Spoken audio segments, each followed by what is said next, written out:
Hello, नमस्कार, good evening. कैसे हैं आप सब लोग?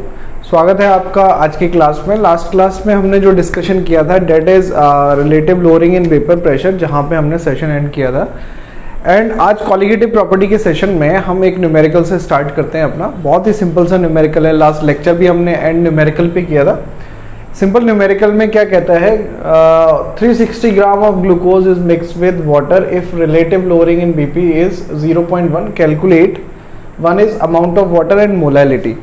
ध्यान से सुने, वो क्या कह रहा है कि अगर आप 360 ग्राम ग्लूकोज को एक्स अमाउंट ऑफ वाटर में ऐड करते हैं तो उससे क्या होता है कि वाटर, यानी क्योंकि सॉल्वेंट क्या है, वाटर है, तो वाटर के प्रेशर में चेंज जो आ रहा है, relative lowering in vapour pressure जो हो रहा है वो कितना हो रहा है, 0.1 हो रहा है। कैलकुलेट करना है अमाउंट ऑफ वाटर और मोलैलिटी कैलकुलेट करनी है।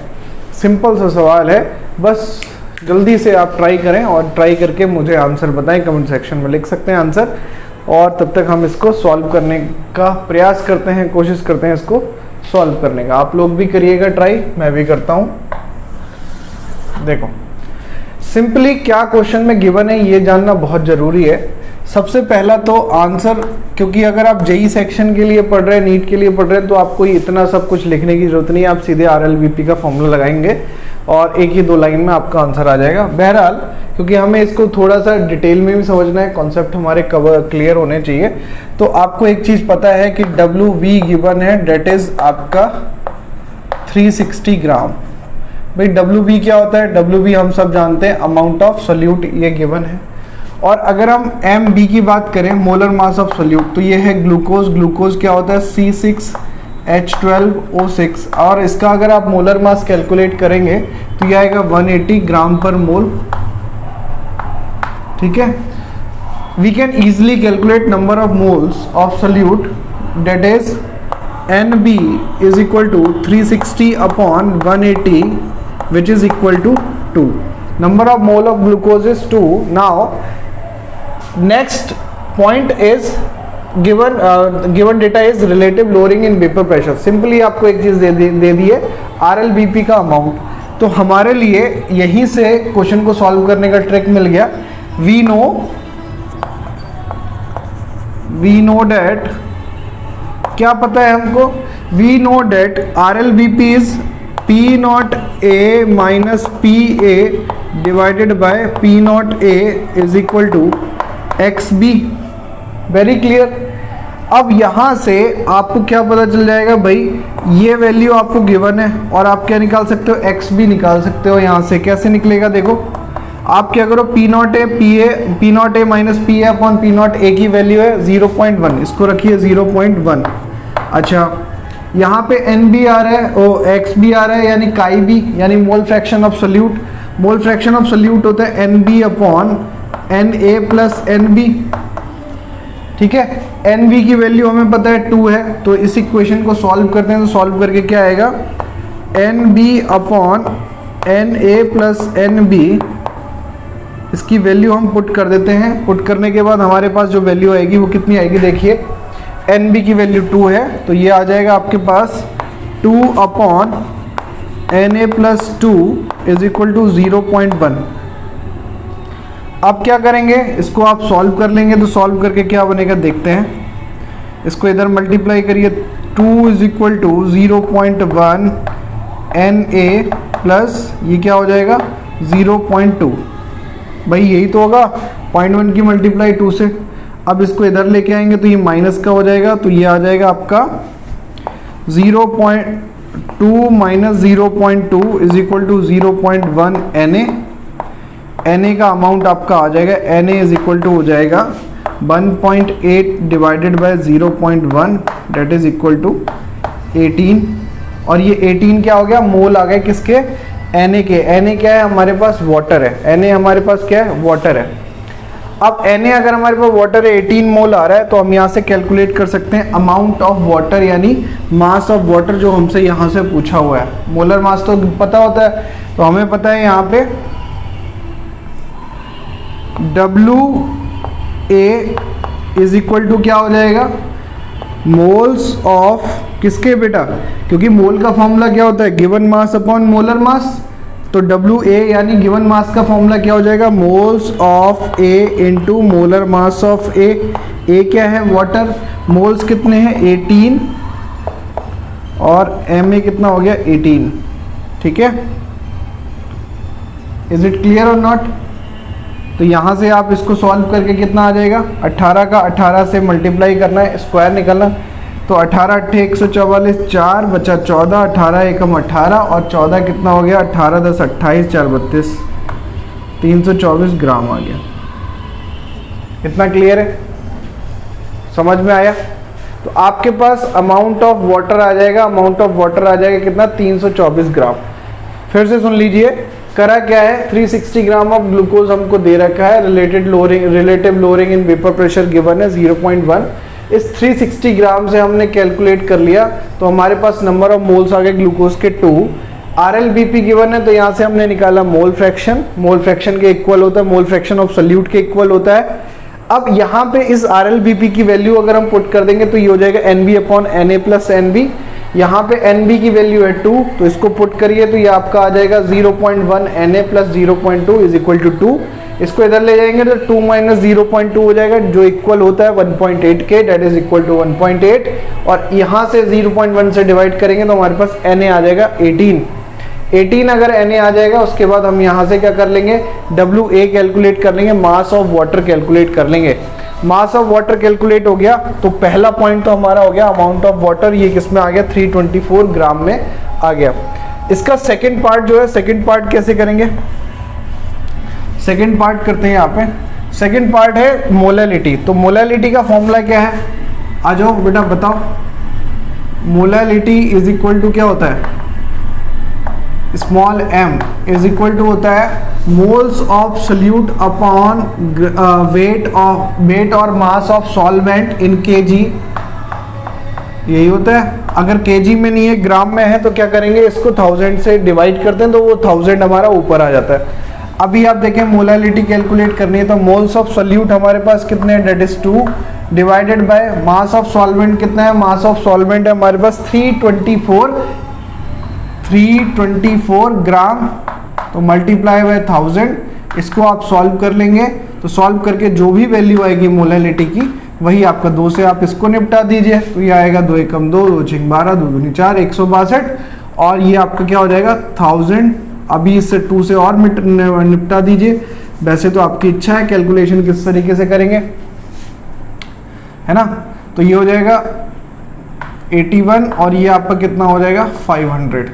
ठीक है, अब नहीं हो रहा डिवाइड, तो ये आ जाएगा 500 डिवाइडेड बाय 81। ठीक है, ये आपकी क्या हो गई, मोलैलिटी आ गई, इसका यूनिट हो जाएगी मोलल।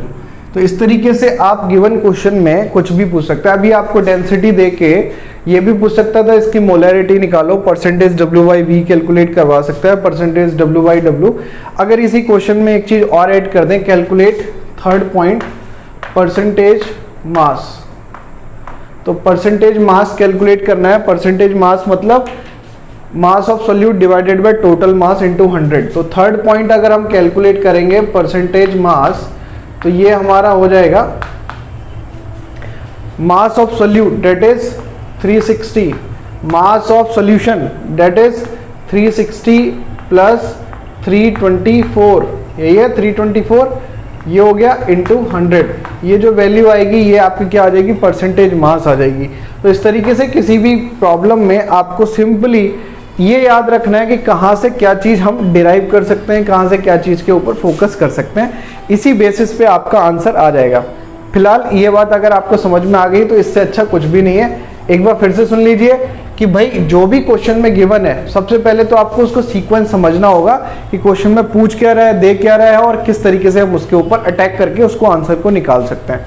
ठीक है, तो ये जो तरीका मैंने बताया, इससे आप कोई भी डेटा दे रखा हो उन्हीं को आप फटाफट रख के सॉल्व कर सकते हैं, ज़्यादा टाइम नहीं लगेगा। जेई नीट के लिए अगर आप जा रहे हैं तो आप इस फॉर्मूले को डायरेक्टली याद रखते हैं, फटाफट आप पुट करिए, इक्वेशन आपको समझ में आती है, यहाँ रखिए। तो मैक्स हार्डली आपको 30 सेकेंड्स लगेंगे उस क्वेश्चन को सॉल्व करने के लिए, MCQ को टिक करने के लिए। ठीक है, 30 सेकेंड्स में आपको एक अच्छा सा क्वेश्चन मिल जाएगा जो आपको पॉजिटिव मार्क्स देके जाएगा। फिलहाल इस लेवल का क्वेश्चन जनरली नीट सेक्शन में आ सकता है, जेई मेन में आ सकता है, एडवांस तो बहुत आगे की बात है, एडवांस के बैचेस हम करेंगे तब हम उसके ऊपर बात करेंगे। आज का जो हमारा लेक्चर है वो है हमारी अगली कॉलिगेटिव प्रॉपर्टी, डेट इज हमारी अगली colligative property elevation of boiling point. चलिए आइए इसके बारे में बात करते हैं। एलिवेशन ऑफ बॉइलिंग पॉइंट, ठीक है। पॉइंट, बॉइलिंग पॉइंट, यार देखो सिंपल सा एक कॉन्सेप्ट समझिए कि बॉइलिंग पॉइंट आखिर है क्या। अगर आप बॉइलिंग पॉइंट का कॉन्सेप्ट समझते हैं तो उसके एलिवेशन पॉइंट को भी आप आसानी से समझ पाएंगे कि एलिवेशन आखिर हो क्यों रहा है, बॉइलिंग पॉइंट की वजह से किस तरीके से एलिवेशन आपका बढ़ रहा है, ठीक है। आ रही बात समझ में? सॉल्यूट मिला दिया, सॉल्यूट मिला के उसके बॉइलिंग पॉइंट में चेंज आ रहा है, क्यों आ रहा है? तो पहले तो आप समझे व्हाट इज बीपी, बीपी यानी ब्लड प्रेशर, ना व्हाट इज बॉइलिंग पॉइंट। आप सारे बच्चे पढ़े लिखे हैं भाई, ये तो मैं जानता हूँ कि आप सारे बच्चे पढ़े लिखे। तो बॉइलिंग पॉइंट क्या होता है? एक आइसोथर्मल प्रोसेस है, ये तो सबको पता है कि बॉइलिंग पॉइंट है या फ्रीजिंग पॉइंट है, मेल्टिंग पॉइंट है। ये एक ऐसी प्रोसेस है, आइसोथर्मल प्रोसेस है, जहाँ पे टेम्परेचर आपका क्या हो जाता है, कांस्टेंट हो जाता है। टेम्परेचर आपका क्या हो जाता है, कांस्टेंट हो जाता है। तो वेरिएबल वैल्यू क्या होती है, आपकी एनर्जी एक्सचेंज होती रहती है, एनर्जी चेंज होती रहेगी, प्रेशर आपका क्या हो जाएगा, चेंज होता रहेगा। ऐसी वैल्यू आएगी कि प्रेशर इसके बराबर हो जाएगा। चलिए अब अगर हम बात कर रहे हैं बॉइलिंग पॉइंट की, तो बॉइलिंग पॉइंट की डेफिनेशन क्या होती है, the temperature at which the pressure of solution is equal to the pressure of atmosphere. ऐसा टेम्परेचर पॉइंट, ऐसा टेम्परेचर रेंज जहाँ पे लिक्विड का यानी जो भी आपका सोल्यूशन है, मिक्सचर है, सॉल्वेंट है, कुछ भी है लिक्विड स्टेट में, उसका प्रेशर किसके साथ बराबर हो जाए, आपका इक्विलिब्रियम में आ जाए, किसके साथ, एटमॉस्फेयर के साथ। भाई अगर आपने प्रैक्टिकली बॉइलिंग होते हुए देखा है, भाई बड़े किस्मत वाले लोग होते हैं जिन्होंने बॉइलिंग होते हुए नहीं देखा होता, क्योंकि आप ना चाह के भी एक दो बार किचन में जाके चाय को उबलता हुआ, दूध को उबलता हुआ, पानी को उबलता हुआ देख ही लेते हैं ना। तो ये वही वाला कॉन्सेप्ट है। अगर आपने बॉइलिंग देखी है, उबलती हुई चीज़ें देखी हैं, तो वहीं से आपको समझना है होता क्या है उबलने वाली प्रोसेस में। उबलने वाली प्रोसेस में एक बढ़िया काम होता है भाई, लिक्विड जो है उसके बबल फॉर्मेशन होती है, मतलब न्यूक्लियर फॉर्मेशन होती है, बबल फॉर्मेशन, और फटाफट से एयर जो है या वेपर जो है वो एटमॉस्फेयर की तरफ जाती है। इस कॉन्सेप्ट को आप ये समझें, अगर मेरे पास एक कंटेनर है, ठीक है, इसमें आपका कोई भी लिक्विड है, XYZ कोई भी लिक्विड हो सकता है। अगर ये लिक्विड का वेपर जो बन रहा है, इसमें जो वेपर बन रहा है, उसको अगर एटमॉस्फेयर में जाना है, तो हमें ये पता है कि प्रेशर आपका या तो उसके इक्वल होना चाहिए, उससे ज़्यादा होना चाहिए, तभी आप इस बॉर्डर लाइन को, इस प्रेशर को, इस फोर्स को आप क्या कर सकते हैं, ओवरकम कर सकते हैं। फिर से सुनिए, मेरे पास अगर इतनी एनर्जी नहीं है, इतना फोर्स नहीं है कि मैं यहाँ से यहाँ जंप मार सकता हूँ, तो मैं नहीं जाऊँगा। लेकिन अगर मेरे पास किसी भी रीज़न से, किसी भी कारण से इतनी एनर्जी आ जाए कि मैं यहाँ तक भी पहुँच सकता हूँ, तो यहाँ तक अगर मैं पहुँच गया तो टहलते टहलते कहीं पे भी निकल जाऊँगा। बात समझ में आ रही है? तो यहाँ पे सारा खेल बॉइलिंग पॉइंट पे किसका है, प्रेशर का है। इसीलिए इस प्रॉपर्टी को समझना बहुत ज़रूरी है।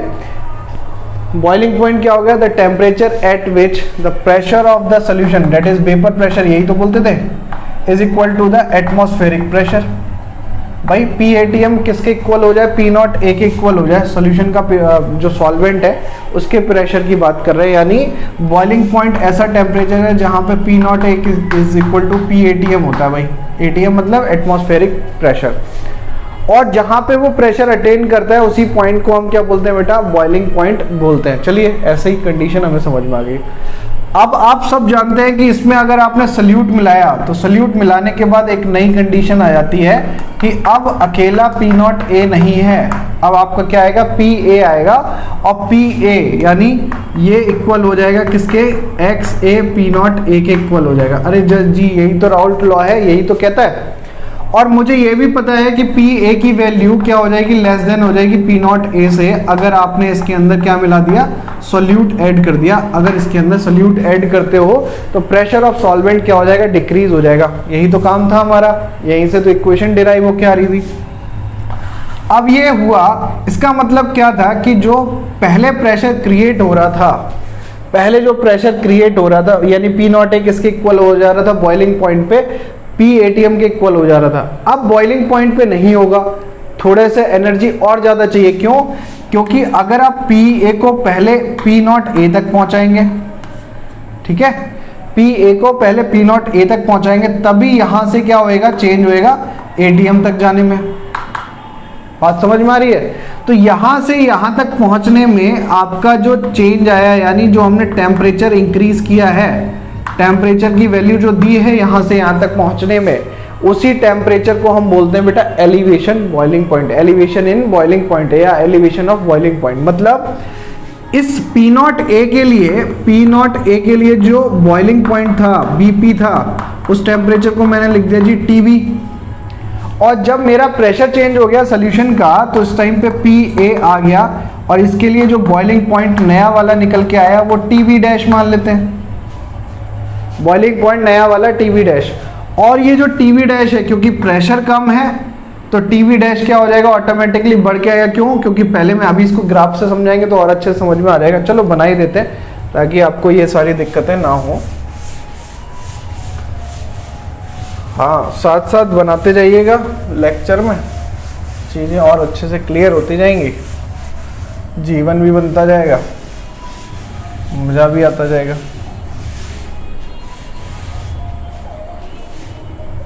तो इसके ग्राफ जो है इसी के पड़ोस में बना लें, कोई दिक्कत थोड़े ना, ग्राफ को अगर इसके पड़ोस में बना दें हम, देखो सीधी है लाइन, सीधी होगी लाइन। यहां पे हम ले लेते हैं बेटा एक्स एक्सिस पे टेम्परेचर, वाई एक्सिस पे ले लेते हैं प्रेशर, ठीक है, कोई दिक्कत? अब ये टेम्परेचर है और ये हमारा क्या है, प्रेशर। मैं इस प्रेशर की बात करते हैं, ये हमारा 760 mm है, या फिर इसको 1 atm मान लो, ठीक है। एक सॉल्वेंट है जिसको मैं धीरे धीरे, प्योर सॉल्वेंट जिसको मैं हीट कर रहा हूँ, और हीट करते हुए वो इस तरीके से जा रहा है, ऐसे जा रहा है, ऐसे जा रहा है, ऐसे जा रहा है, और एक ये वाला प्रेशर वाला टेम्परेचर आया ये, ठीक है। तो ये हमारा क्या हो गया, पी नॉट, ये हमारा क्या है, सॉल्वेंट। तो ये सॉल्वेंट का क्या हो जाएगा, बॉइलिंग पॉइंट हो जाएगा टीबी, इसको आप लिख दीजिए टीबी, ठीक है। आपने क्या करा है, सोल्यूशन लिया, और सोल्यूशन में क्या होगा, क्योंकि आप खुद सोचो कि सोल्यूशन में आप जैसे सल्यूट मिलाओगे सॉल्वेंट में, इसका वेपर प्रेशर कम हो जाएगा, यानी ये ग्राफ अब यहाँ से स्टार्ट होगा और यहाँ से स्टार्ट होकर यहाँ पे कहीं पे जाके मिलेगा, ये जो वैल्यू आई, और यहाँ पे कहीं पे जाके मिलेगा। तो अब जो वेपर प्रेशर, जो आपका टेम्परेचर आया नया वाला, वो टीवी डैश आ गया, ठीक है, यही हुआ। तो इन दोनों को यहाँ तक पहुँचने के लिए बेटा, ये पॉइंट ए मान लो, ये पॉइंट बी मान लो। ए पॉइंट में क्या है, सॉल्वेंट है, यहाँ तक पहुँच रहा है, दूसरे पॉइंट में क्या है, सोल्यूशन। सोल्यूशन में मैंने क्यों बोल रहा हूँ ऐसा बार बार, क्योंकि आपने सॉल्यूट मिलाया है सॉल्वेंट में, तो सॉल्वेंट की वजह से इसका क्या होगा, सॉल्यूट का, सॉल्वेंट का वेपर प्रेशर क्या हो जाएगा, नीचे की तरफ आएगा, और वेपर प्रेशर नीचे आएगा तो उसको यहाँ तक पहुँचने में हमें ज़्यादा मेहनत करनी पड़ेगी, ज़्यादा एनर्जी देनी पड़ेगी।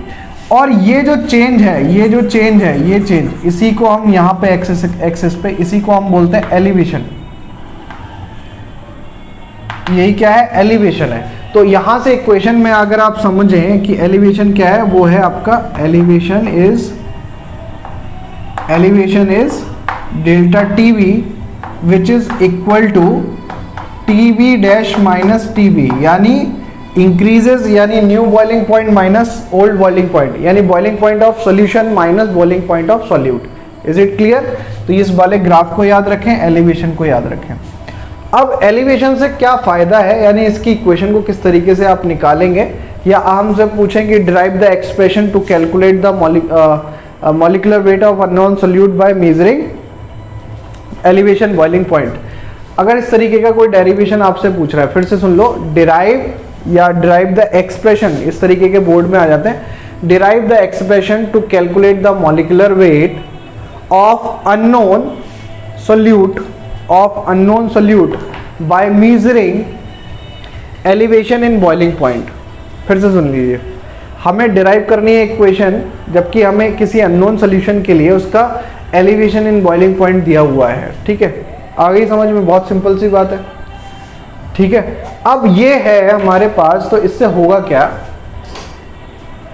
यहां से एक इक्वेशन आएगी आपकी, delta TV elevation in boiling point is proportional to the molality. ये m क्या है, यहां पे लिख देता हूं मोलैलिटी, ठीक है। डेल्टा टीवी यानी elevation in boiling point is proportional to the molality. अगर आप इसको और ऐसे शॉर्ट में लिख देंगे तो delta TV proportional to small m। अब इस प्रोपोर्शनैलिटी को आपको हटाना है, और हम जानते हैं कि प्रोपोर्शनैलिटी को हटाने के लिए हमेशा एक कांस्टेंट का यूज करते हैं। तो हम हमारे पास जो कांस्टेंट आ गया, that is delta TV is equal to k b M.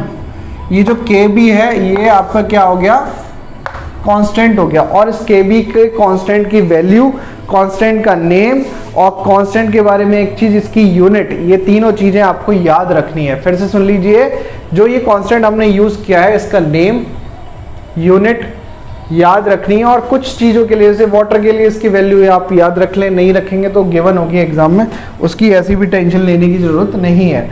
तो सिंपली के बी हमारा क्या हो गया, k b is molal elevation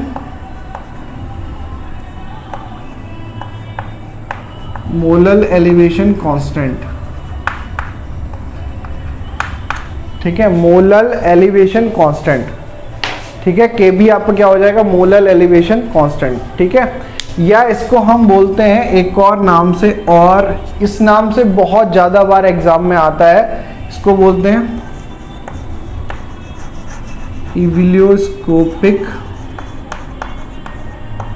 constant, इविलियोस्कोपिक constant, ठीक है। इविलियोस्कोपिक कांस्टेंट किसको बोलते हैं बेटा, इविलियोस्कोपिक कांस्टेंट, इविलियोस्कोपिक कांस्टेंट बोलते हैं बेटा मोलैलिटी को, तो ये केबी को हम क्या बोलेंगे, इविलियोस्कोपिक कांस्टेंट। इज इट क्लियर और नॉट?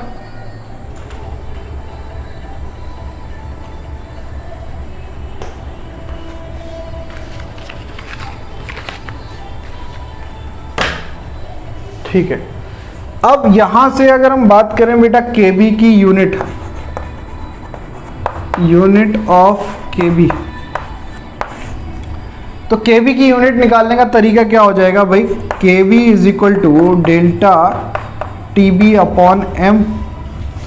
और डेल्टा टीबी क्या है बेटा, टेम्परेचर, और टेम्परेचर की स्टैंडर्ड यूनिट हम क्या लेते हैं बेटा, केल्विन। और m क्या है, मोलैलिटी, मोलैलिटी क्या होता है बोलो, मोल पर केजी, केजी आपका ऊपर आ जाएगा। तो केबी की जो यूनिट आएगी वो हमारे के पास क्या आ जाएगी, kelvin kg mole inverse, kelvin kg mole inverse, kelvin kg per mole is the unit of KB. तो यहां तक आपको चीजें समझ में आनी चाहिए। पहली बात तो ये समझ में आना चाहिए कि एलिवेशन हो क्यों रहा है, ग्राफ क्या है एलिवेशन का, और उसके बाद इक्वेशन क्या है एलिवेशन की। तो k b is equal to, ये इक्वेशन तो हमारे पास क्या है, delta T V is equal to k b m, और यहाँ से के बी इज इक्वल टू क्या हो जाएगा, केल्विन के जी पर मोल। साहब इतना आप नोट डाउन कर लें, फिर आगे बढ़ते हैं, ठीक है। इस इक्वेशन को और फॉर्म में लिखेंगे हम, ग्राफ भी बना लेना।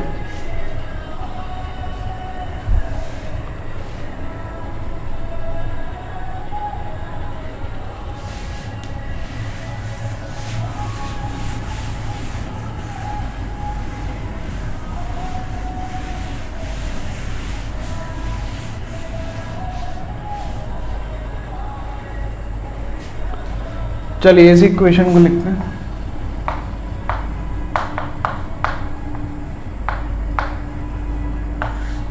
ठीक है, अब इस इक्वेशन में मोलैलिटी वाला जो पोर्शन है, आते हैं इसको यहाँ पे लिखते हैं, मोलैलिटी।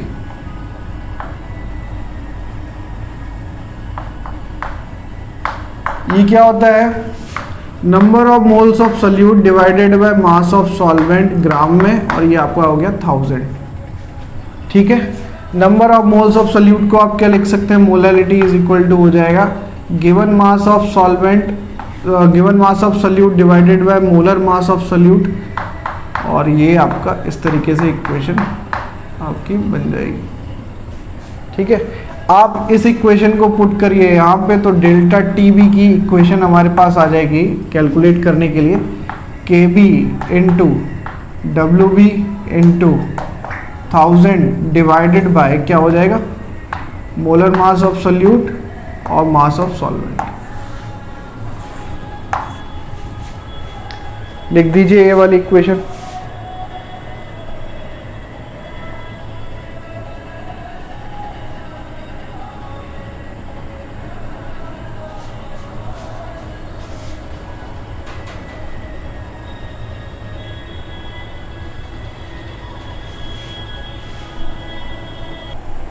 अच्छा, अब एक चीज और देखें, यहां से अगर मैं केबी का फॉर्मूला, तो केबी एक्चुअली डिपेंड किस पे करता है, केबी की कुछ बातें आपको ध्यान रखनी है। एक तो यही है आपका एवोल्यूस्कोपिक कांस्टेंट है, ये आपको समझ में आता है।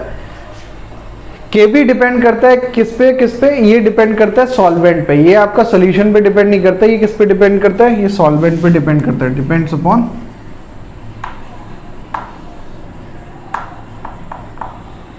सॉल्वेंट। जो भी आपका सॉल्वेंट होगा उसके ऊपर डिपेंड करेगा, उसके लिए हर सॉल्वेंट के लिए इसकी वैल्यू क्या होगी, अलग अलग होगी। और इसका फॉर्मूला आप याद रखें, Kb इज इक्वल टू होता है R यानी universal gas constant into Tb यानी boiling point into molar mass of solvent divided by 1000 into latent heat of vaporisation. ठीक है, तो ये Lb जो है that is latent heat of vaporization, M is molar mass of solvent, और TB आप जानते हैं, TB आपका क्या हो गया, boiling point of solvent, R आप यूनिवर्सल गैस कांस्टेंट, और ये आपकी वैल्यू क्या होगी 1000। तो ये फॉर्मूला जो है ये किसके लिए, केबी के लिए। केबी आपका क्या होता है, केबी इज एवोल्यूस्कोपिक कांस्टेंट या फिर मोलर एलिवेशन कांस्टेंट। तो यहाँ पे आज के लेक्चर में हमने दो बातें डिस्कस करी, एक तो हमने आरएलबीपी का एक न्यूमेरिकल किया, और आज हमने जो किया है वो है हमारा elevation in boiling point, elevation in boiling point. तो आप फटाफट से इन सारी चीज़ों को नोट डाउन करें। अगले लेक्चर में हम elevation in depression in freezing point की बात करेंगे और यहीं से कंटिन्यू करेंगे कल के लेक्चर को। तब तक के लिए thank you, bye bye, take care, have a great day.